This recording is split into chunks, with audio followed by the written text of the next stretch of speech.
함께 나눌 말씀은 하나님의 계획과 인간의 선택이라는 제목으로 말씀 나누기 원합니다. 우리가 야곱이라는 인물을 굉장히 입체적으로 볼 필요성이 있습니다. 야곱은 제가 이제 지난주에도 말씀드렸듯이 야곱은 이름이 변화된 사람입니다. 하나님의 사자와 씨름을 해서 결국은 야곱이 축복을 얻기 위해서 그 하나님의 사자를 물고 늘어지죠. 그때 야곱이 하나님의 사자와 씨름을 할 때에 환도뼈가 부셔졌죠. 그래서 아마도 장애를 얻었던 것 같아요. 근데 그럼에도 불구하고 놓지 않았죠. 얼마나 아팠을 텐데. 굉장히 아팠을 거 아니에요. 뼈가 부러졌는데 놓지 않았어요. 그리고 결국은 축복을 얻어내죠. 이 사건이 야곱이라는 인물을 정말 가장 잘 설명할 수 있는 그런 대목입니다. 어떻게든 본인이 얻고자 하는 거를 얻습니다. 특별히 그것이 하나님과 관련된 것이라면. 근데 문제는 여기에 있어요. 야곱이 왜 축복을 얻고 싶었냐 이거예요. 이거 질문해 보셨습니까? 하나님의 축복이니까 당연히 얻고 싶지. 여러분 잘 생각해 보시면 이삭은 굉장한 부자였습니다. 그래서 그 당시에 그 고대 바벨론 문명에서부터 왔기 때문에 메소포타미아 문명에서부터 왔던 그 아브라함의 족속은 장자는 2배 더 주고 그 다음 아들부터는 n분의 1이에요. 그러니까 그 아버지의 재산을 정확하게 n분의 1을 한 다음에 장자는 n분의 2를 주는 거예요. 그러면은 이제 이삭의 아들이 둘밖에 없으니까 에서가 3분의 1을 받고 야곱이 3분의 1을 받겠죠. 이것만 하더라도 야곱이 평생 살아가는데 아무런 문제가 없습니다. 아무런 문제가 없어요. 근데 왜 굳이 하나님의 축복을 얻고자 했냐 이거예요. 여러분, 성경은 특별히 창세기 기준으로 놓고 봤을 때 야곱이 했던 행위는 그다지 그렇게 옳은 행위처럼 보이지 않습니다. 일단 아버지를 속였고요. 그리고 조금 모자라 보이는 형한테 말로 살살 꼬셔가지고 사기를 친 것 같아요. 사실 이런 속성이 있기 때문에 야곱은 이름이 이스라엘이라고 변화됐음에도 불구하고 후에 계속해서 야곱이라고 불립니다. 그러니까 야곱이 가지고 있었던 그 어떤 캐릭터를 보여주고 싶어 했던 것 같아요. 성경 기자들은. 그래서 야곱의 이름이 뒤꿈치를 잡은 자 아닙니까? 그 모습을 보여주고 싶었던 거예요. 사실 야곱의 그 모습을 보면은 그냥 평범한 인간의 성정을 가진, 특별히 좀 언어 주변이 좋고 잔머리가 잘 돌아가는 한 인간의 모습을 보여줄 뿐입니다. 근데 하나님께서는 아주 특이한 말을 하시죠. 말라기서 1장 2절 3절에 이 내용이 나옵니다. 에서는 야곱의 형이 아니더냐? 나 주가 말한다. 그런데도 내가 야곱은 사랑하고 에서는 미워하였다. 에서가 뭔 죄입니까? 그렇잖아요. 하나님 왜 에서를 미워하셨을까? 야곱을 왜 사랑하셨을까? 여기 이거 질문을 혹시 던져보셨나요? 이상하잖아요.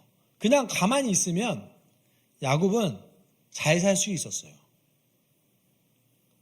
누구 못지않게 잘 살 수 있었습니다. 그리고 고대 시절에 특별히 4,000년 전에 그 정도 굶어 죽지 않은 인생을 살아가면 괜찮잖아요. 종도 부릴 수 있고 가축도 부릴 수 있고 적지 않은 재산을 물려받을 정도면 사실은 나쁘지 않지 않습니까? 그럼에도 불구하고 야곱은 하나님의 축복을 원했어요. 야곱의 인생을 우리가 좀 요약해서 가장 잘 볼 수 있는 성경 구절이 있습니다. 그러니까 축복을 받았기 때문에 야곱의 인생이 이렇게 변해버렸어요. 가만히 있었으면 이렇지 않았을 거예요. 근데 하나님의 축복을 그가 원했고 그가 어떻게 해서든 축복을 얻었기 때문에 야곱이 자신의 인생의 말년을 이렇게 표현했습니다. 야곱이 바로에게 대답하였다. 이 세상을 떠돌아다닌 횟수가 100년하고도 30년입니다. 저의 조상들이 세상을 떠돌던 횟수에 비하면 제가 누린 횟수는 얼마 되지 않았지만 험악한 세월을 보냈습니다. 왜 굳이 이렇게 살아야 되냐고요.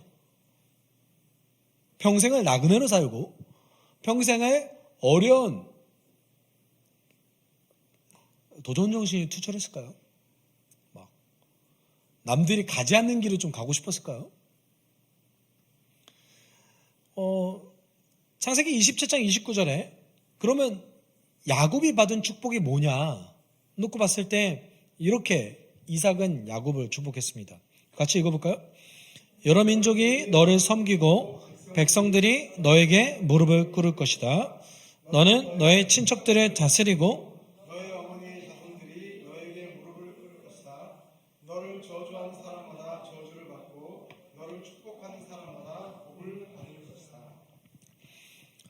여러분 이 말 하나 듣기 위해서 야곱은 인생을 걸어야 했을까요?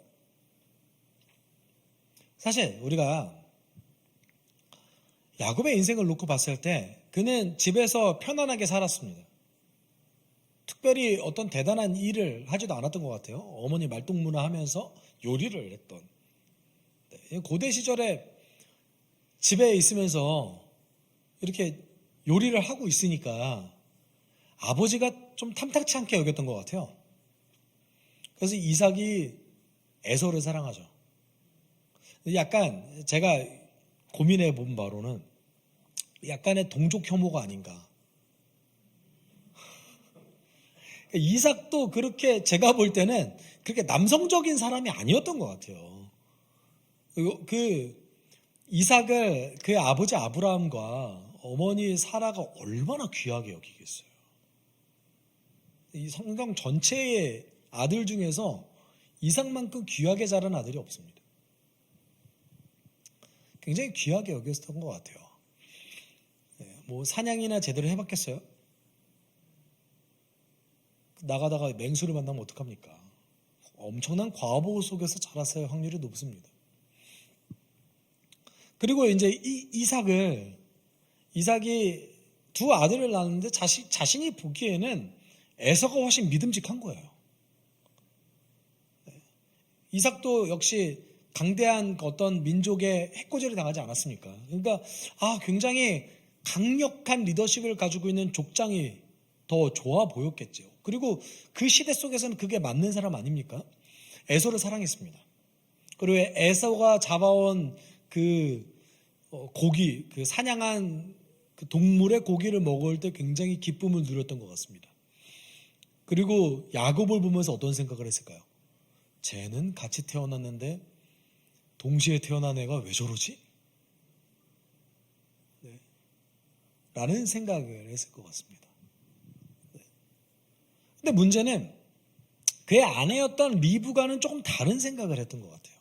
그 이유는 리브가가 임신하지 못한 상태에서 임신했을 때 쌍둥이라는 걸 알게 됐어요. 둘이 태 안에서 엄청 싸우니까 굉장히 고민하잖아요. 내가 굉장히 고통스러웠나 봐요, 리브가가. 근데 그 리브가에게 하나님께서 어떤 예시를 주시죠. 그렇죠? 말씀해 주시잖아요. 그래서 뭐라고 말씀하십니까? 동생을 형이 섬길 것이다. 그의 동생이 형의 뒤꿈치를 잡을 것이다. 이런 어떤 하나님의 계시를 듣습니다. 그러니까 리브가가 그거를 듣고 야곱에 대한 어떤 특별한 마음을 품었던 건 분명한 것 같습니다. 그래서 이제 아버지가 에서에게 축복을 하려고 하자 어떻게 합니까? 리브가가 알려주죠. 야, 이렇게 해. 그러면 야곱이 하나님의 축복을 원했던 이유는 그 엄마와 함께 있으면서 엄마가 야곱을 계속 가스라이팅해서 그런 걸까요? 야, 너는 하나님의 축복을 얻어야 돼. 평생 가스라이팅한 결과가 결국 엄마의 뜻대로 되잖아요. 그렇죠? 우리는 성경을 어떻게 이추적으로 봐야 될까요?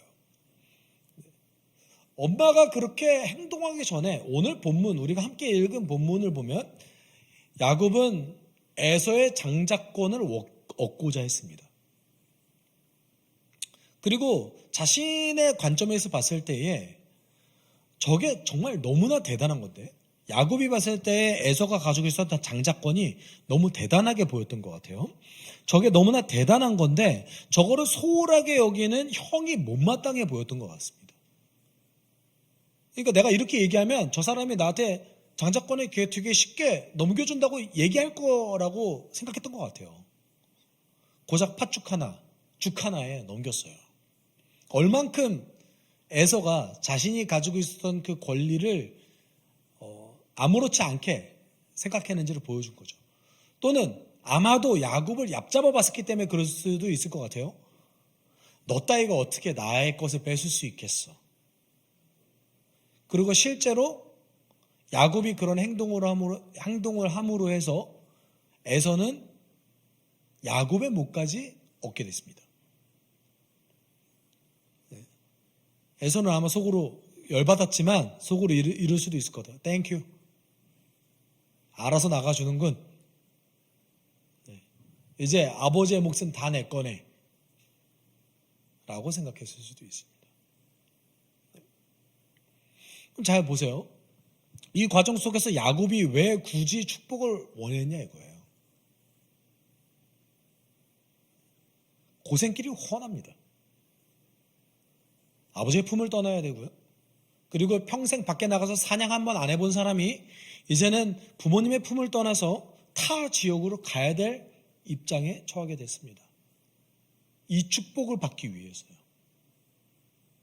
그러니까 야곱은 인생을 건 거예요.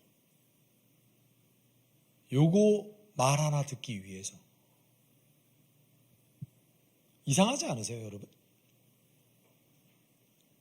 이상하잖아요. 저는 야곱 되게 이상합니다. 아니, 하나님의 축복을 받기 위해서 왜 굳이 뼈까지 부러져요? 그렇죠? 그럼 야곱이 이 축복을 받은 다음에 그가 얻었던 어떤 그 고통은 무엇이었을까요? 야곱은 어떤 고통을 얻었죠? 집을 떠나서 홀로 외삼촌 라반의 집까지 갑니다. 가나안에서 메소포타미아 지역까지 가죠. 근데 이게 홀로 갈 수 있는 길이 아니에요, 사실은. 언제 죽을지 모릅니다, 사실은. 그래서 아브라함도 처음에 메소포타미아에서 가나안으로 넘어올 때 굉장히 주저주저하고 어려워했습니다. 그의 아버지 데라 때문에 오랜 시간 동안 못 넘어오기도 했죠. 혼자서 외삼촌 라반의 집으로 갔습니다.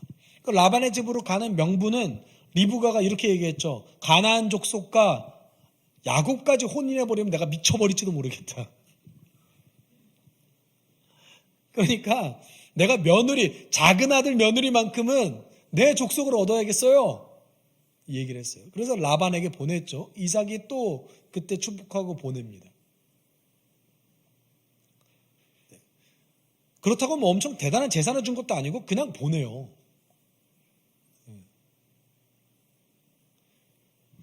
외삼촌 라반의 집에서 야곱은 어떤 취급을 받죠? 사기를 당합니다. 사랑했던 여인 라헬을 얻기 위해서 7년을 열심히 일을 했어요. 임금 없이 7년을 일했습니다. 그런데 막상 결혼을 해봤더니까 결혼의 대상자가 라헬이었습니까? 아니죠. 라헬의 언니 레아였죠. 여러분, 야곱은요, 이 외삼촌의 사기 때문에 그 집안에 비극이 가득했던 어떤 원인이 됩니다. 7년을 더 일을 해서 14년을 일해서 결국은 라헬을 얻게 됩니다. 근데 야곱은 라헬만 사랑했어요. 그래서 하나님께서 레아를 불쌍히 여기셔서 아들을 주셨죠.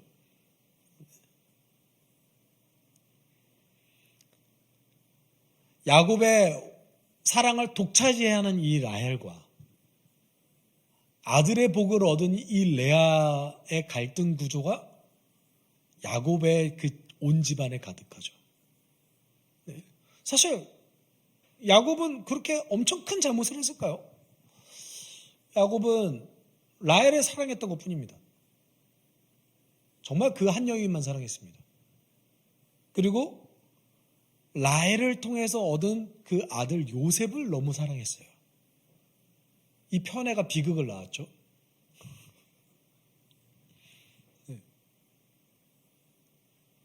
사실 외삼촌 라반이 야곱에게 사기만 안 쳤어도 이 비극이 안 벌어질 일 아닙니까? 그렇죠? 물론 그래도 자기 아들한테 좀 편애를 좀 드려야겠지만 그 집안의 비극까지 경험했습니다.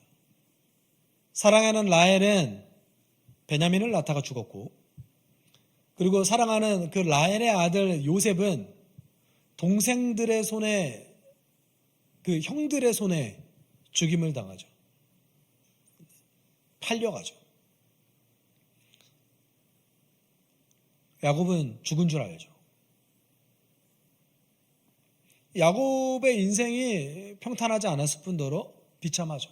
심지어 야곱이 메소포타미아에서 다시 가나안 땅으로 돌아와서 잘 정착하는가 싶더니 또 이제 둘째, 셋째 아들이 사고를 쳐요. 그래서 디나 강간 사건이 벌어졌을 때 이 굉장히 어려운 난국을 잘 수습하나 했더니 디나 자신의 여동생에게 해코지했던 그 민족을 레위와 시므온이 가가지고 다 죽여버리잖아요. 이게 어떤 위기였냐면 정착하고 있던 그곳에서 이제 더 이상 살지 못하게 되는 위기에 처하게 된 거예요. 그래서 이제 야곱이 굉장히 극대노를 하죠. 이거 야곱이 잃어버리지 않습니다.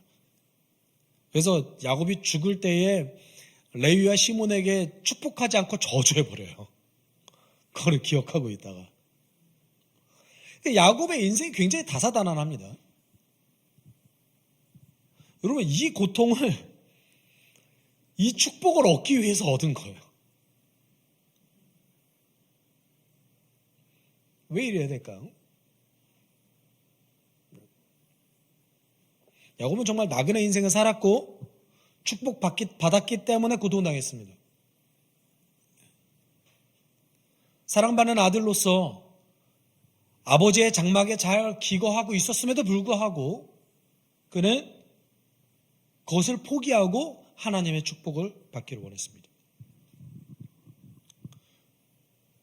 우리는 창세기를 표면적으로 보면은 마치 야곱이 그 장자가 받을 놀라운 어떤 부속물들, 그 대가들을 원했기 때문에 축복을 원했다라고 생각할 수도 있습니다. 그런데 야곱은 하나님의 축복을 얻기 위해서 모든 걸 포기한 사람이에요. 그리고 야곱도 이걸 알고 있었습니다. 그러면 그가 왜 그렇게까지 해가면서 하나님의 축복을 얻고자 했을까요?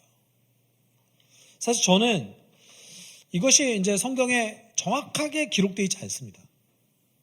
우리는 띄엄띄엄 볼 수밖에 없어요. 그렇죠? 그러니까 야곱이 그냥 흘러가는 그 스토리의 모습만 봤을 때는 우리가 그렇게 크게 다른 모습을 보여주지 않습니다. 그렇죠? 여러분, 야곱만큼 자식 편애하세요? 그래도 아이가 하나면 온전히 사랑만 해주면 되긴 하는데, 저도 세 아이가 있는데, 그렇게 야곱만큼 편애하지 않으시잖아요. 네, 막내는 이렇게 집에 아무것도 안 시키고, 첫째, 둘째만, 야, 설거지 해! 야, 치워! 이게 뭐냐? 그리고 막내가, 형들 뭘 안 해요? 이렇게 막 이러면은, 그거 듣고 또 첫째, 둘째 혼내고 막. 여러분 이러시지 않으시잖아요. 그렇죠? 우리가 야곱보다 좀 나아요. 네.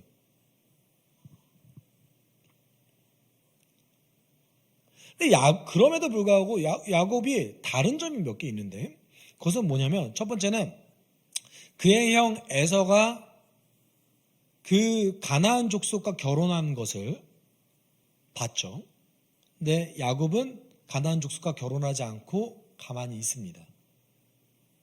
아마 결혼하려니까 훌쩍 지났을 텐데 그럼에도 불구하고 그 지역 여인과 섞이지 않으려고 노력합니다. 이것이 이제 야곱이 가지고 있었던 첫 번째 특징이고 그것은 아무래도 하나님의 축복을 받기 위한 과정이었던 것 같습니다. 그럼 하나님의 축복을 받음으로 해서 야곱이 정말 얻고자 하는 것이 무엇이었는가? 왜 그것을 하나님께서 그토록 사랑했는가? 그것은 저는 개인적으로는 창세기 28장 4절 5절에서 야곱이 라반의 집으로 떠나갈 때 이삭이 한 번 더 축복해요. 그때에 보여주는 축복을 통해서 우리는 알 수 있습니다. 이거 좀 같이 읽어보죠. 전능하신 하나님이 너에게 복을 주셔서 너로 생육하고 번성하게 하시고 마침내 내가 여러 민족을 낳게 하실 것이다. 하나님이 아브라함에게 허락하신 복을 너와 내 자손에게도 주셔서 내가 지금 나그네살이를 하고 있는 이 땅, 하나님이 아브라함에게 주신 이 땅을 내가 유산으로 받을 수 있도록 해주시기를 바란다. 아멘. 지금 야곱이 받고 싶었던 게 뭡니까? 아브라함의 하나님, 내 할아버지의 하나님, 그리고 내 아버지의 하나님, 이삭의 하나님, 그 하나님의 계획에 본인이 중심이 되기를 원했던 거예요.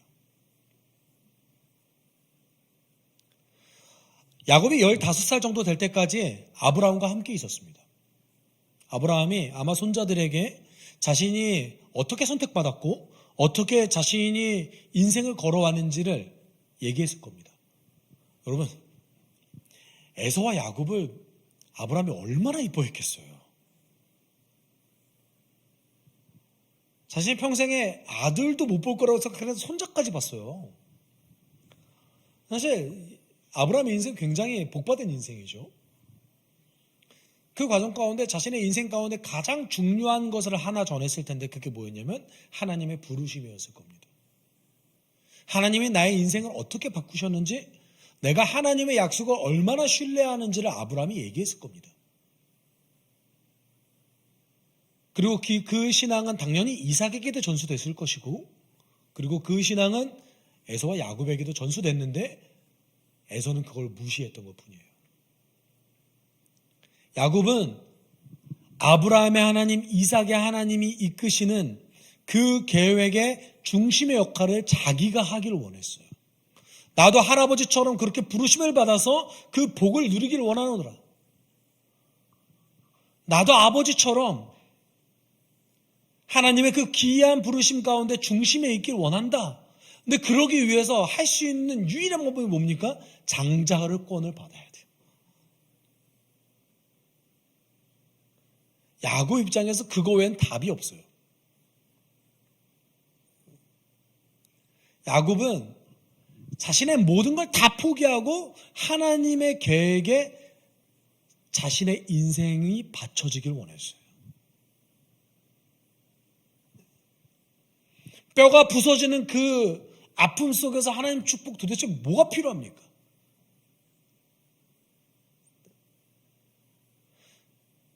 우리는 단지 야곱이 자신의 형이 자기를 죽일까봐 너무나 두려워서 그것만 가지고 그렇게 악착같이 버텼다고 생각하는데 저는 그렇게 생각하지 않습니다. 그렇게 두려운데 뭐하러 옵니까?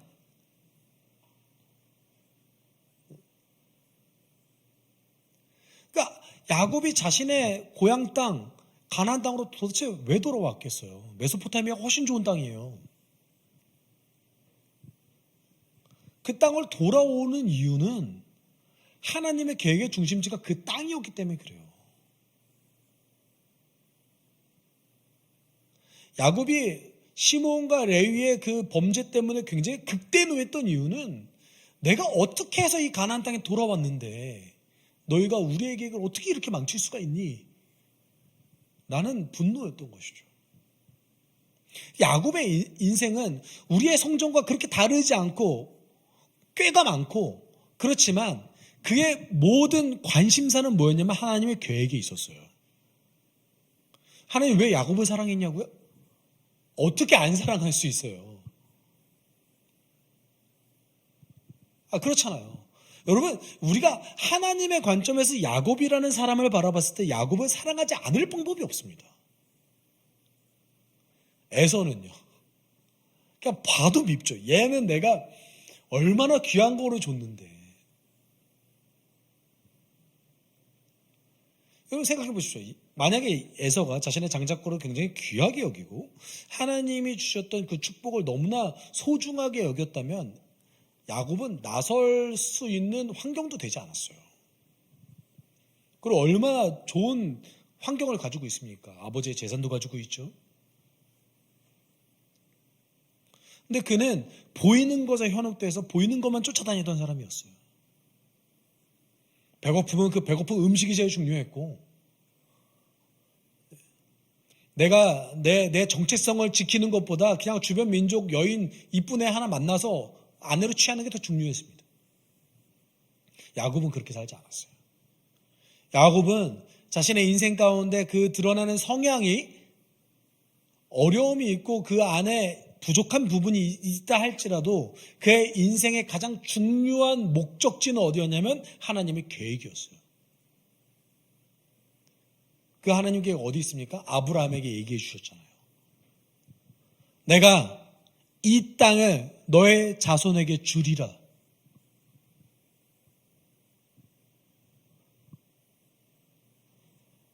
지금 우리 가족이 야곱 입장에 생각해 보십시오. 지금 우리 가족이 계속해서 나그네처럼 여기 강대한 민족 사이에서 그렇게 발을 붙이지 못하고 마치 나그네처럼 살아가지만 내가 우리 할아버지 아브라함에게 하셨던 그 하나님의 약속을 믿는다. 그리고 그 중심에 내가 있기를 원한다. 이게 야곱이 하나님의 축복을 원했던 이유입니다. 여러분 28장 4절 5절에서 보이는 이 축복을 보십시오. 창세기 1장에 등장하는 그 축복, 그리고 아브라함에게 주셨던 그 축복, 그것이 그대로 드러나지 않습니까?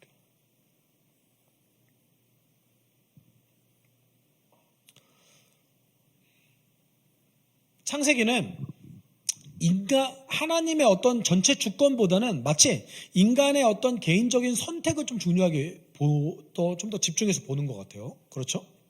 그러니까 큰 그림을 그려나가기가 쉽지 않습니다. 그렇죠? 근데 만약에 자 생각해 보세요. 에서는요. 하나님 원래 계획은 뭐였습니까? 그 가나안 땅에 있는 족속들의 죄가 아직 가득 찼지 않았기 때문에 다른 민족의 종살이를 하다가 400년 만에 너희 민족이 다시 돌아와서 그 땅을 차지할 것이다. 이것이 하나님의 계획이었어요. 그것이 창세기 15장에 등장하죠. 그렇죠? 근데 에서는 어떻게 했을까요? 정주민이 됐어요. 그 지역에 그냥 정착했어요. 그래서 가나안에서 오른쪽으로 살짝 벗어난 여러분 지금으로 따지면 요르단 지역. 네. 여러분 혹시 그 페트라 아십니까? 인디아나 존스에 나오는 그 갑자기 사막에서 광야 같은 데 이렇게 들어가는데 갑자기 도시가 확 나오잖아요. 네. 그 땅이 에돔 족속 땅이에요. 요르단 쪽, 지금의 현 요르단 쪽에. 거기에 정착했습니다. 네. 근데 야곱의 인생을 잘 보십시오. 나그네로 평생 살았잖아요. 그러다 나그네로 마지막에 어디 가서 인생을 마무리했죠? 애굽에 가서 마무리했죠. 네. 하나님의 계획이 가장 잘 실천될 수 있는 사람이 또 야곱이었어요. 그리고 그를 잘 인도하셨죠, 하나님께서. 그러니까 인간의 관점에서의 어떤 선택을 강조한 것이 창세기에서 보인다면 하나님의 관점에서의 계획이 잘 보여지는 것이 로마서 9장 10절에서 13절까지 그 하나님의 계획을 얘기합니다. 좀 길죠? 제가 읽어볼게요. 그뿐 아니라 리브가도 우리 조상 이삭 한 사람에게서 쌍둥이 아들을 수태하였는데 그들이 태어나기도 전에 무슨 선이나 악을 행하기도 전에 택하심이라는 원리를 따라 세우신 하나님의 계획이 살아있게 하시려고 또 이러한 일이 사람의 행위에 근거하는 것이 아니라 부르시는 분께 달려있음을 나타내시려고 하나님께서 리브가에게 말씀하시기를 형이 동생을 섬길 것이다 하셨습니다. 이것이 성경에 기록한 바 내가 야곱을 사랑하고 에서를 미워하였다 한 것과 같습니다. 그러니까 바울이 이 에서와 야곱의 스토리를 다시 재해석했는데 이것이 뭐예요? 하나님의 관점에서 하나님의 계획을 따르게 하기 위해서 야곱이라는 한 인생을 이용하셨다라는 거예요. 그것이 하나님의 선택이셨다는 거예요. 근데 하나님의 그 선택은, 하나님의 그 놀라운 계획은 누구의 결단, 누구의 어떤 헌신 때문에 이루어진 겁니까? 야곱이라는 한 사람의 포기와 헌신 때문에 이루어진 거예요.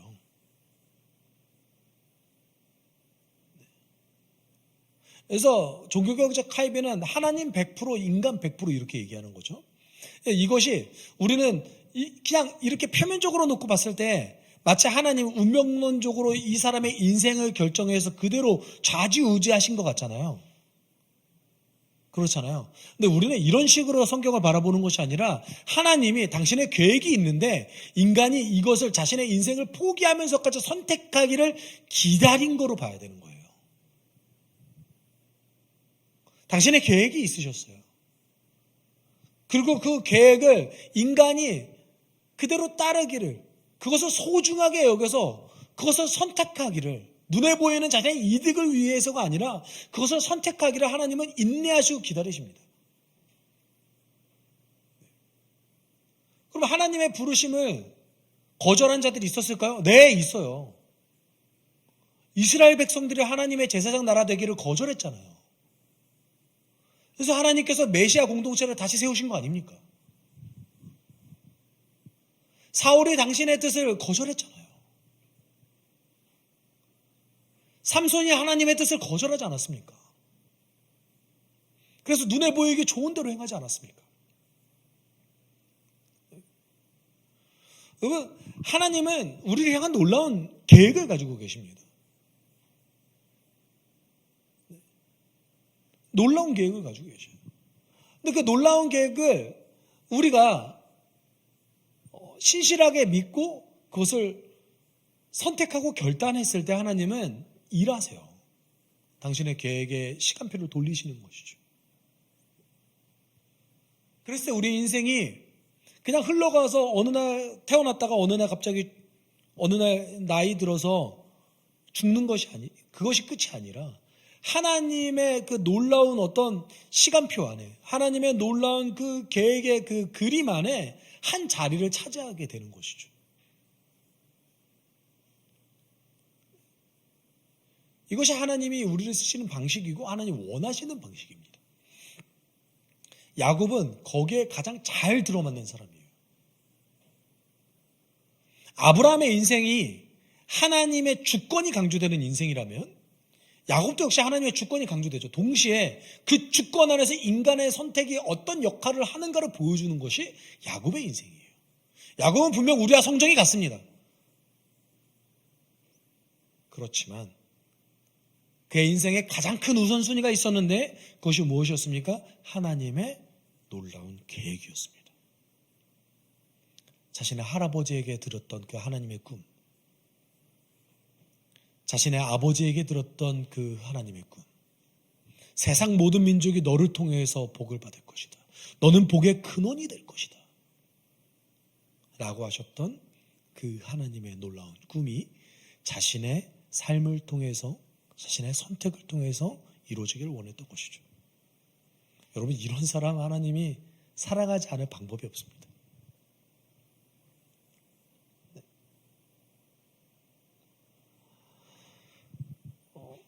그래서 야곱의 인생을 이 사람이 험난한 인생을 살았음에도 불구하고 결국은 야곱은 자신이 꿈꾸던 삶을 살았다는 것을 보여주는 대목이 어디에 등장하냐면 창세기 50장 13절에 등장해요. 창세기 50장 13절 같이 읽어볼까요? 아들들이 아버지의 시신을 가나안 땅으로 모셔다가 막달라 밭에 있는 굴에 장사하였다. 그 굴과 거기에 딸린 밭은 아브라함이 묘자리로 쓰려고 햇사람 에브론에게서 사는 곳이다. 이게 무슨 뜻일까요? 왜 이걸 통해서 야곱은 자신이 꿈꿨던 인생을 결국은 살았다고 우리는, 성취했다고 우리는 판단할 수 있을까요? 지금 야곱이 죽었어요. 그리고 유언했습니다. 아들에게. 나를 어디에다 묻어달라? 할아버지와 내 아버지가 묻힌 그곳에 나를 묻어줘라. 그리고 그곳에 묻혔죠. 이것이 어떤 걸 상징합니까? 이스라엘 전체 민족에서 단 3명만 있었던 그 족장. 하나님의 축복을 받은 자. 단 3명. 단 3명이에요. 우리 다른 사람들이 막 축복을 받잖아요. 여러분, 아브라함의 그 부르심을 받은 자 3명밖에 없습니다. 아브라함, 이삭, 야곱. 나의 할아버지 하나님. 아버지의 그 하나님. 그리고 그 하나님이 나의 하나님이 되었죠. 여러분, 우리가 꿈꿔야 될 인생이 사실 여기에 있습니다.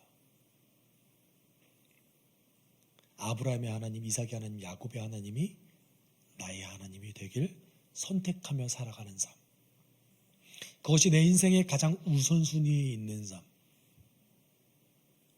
여러분, 우리도 야곱처럼 사적인 욕심들이 있잖아요. 개인적으로 성취되고자 하는 그런 욕심들이 있잖아요. 한 가지 꿈이 있다면, 적어도 제가 50대 정도 됐을 때는 수요기도회 때 여기 다쳤으면 좋겠어요.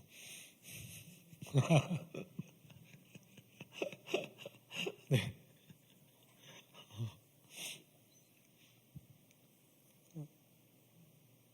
그 정도는 돼야 여기 지역사회를 품죠. 이건 제 개인적인 어떤 소망이고 욕심이지 않습니까? 이런 어떤 우리의 개인적인 어떤 욕심들이 있습니다. 야곱도 그런 것들이 있었죠. 그런데 그것보다 더 중요하게 생각했던 것은 무엇이었습니까? 할아버지와 아버지의 하나님이 내 하나님이 되길 꿈꿨어요. 여러분, 이게 우리의 꿈이었으면 좋겠습니다. 아브라함이 경험했던 그 하나님이 내 하나님이 되길. 12 제자들이 경험했던 그 예수 그리스도와 성령에 대한 그 경험이 내 경험이 되길. 초기 그리스도인들이 경험했던 그 교회의 모습과 아름다움이 우리의 모습과 아름다움이 되길. 성경의 성도의 모습이 내 모습이 되길. 그들의 하나님이 내 하나님이 되길. 여러분, 이게 우리의 인생 아닙니까? 그 인생을 하나님께서 사랑하십니다. 우리에게는 우선순위가 거기에 있습니다.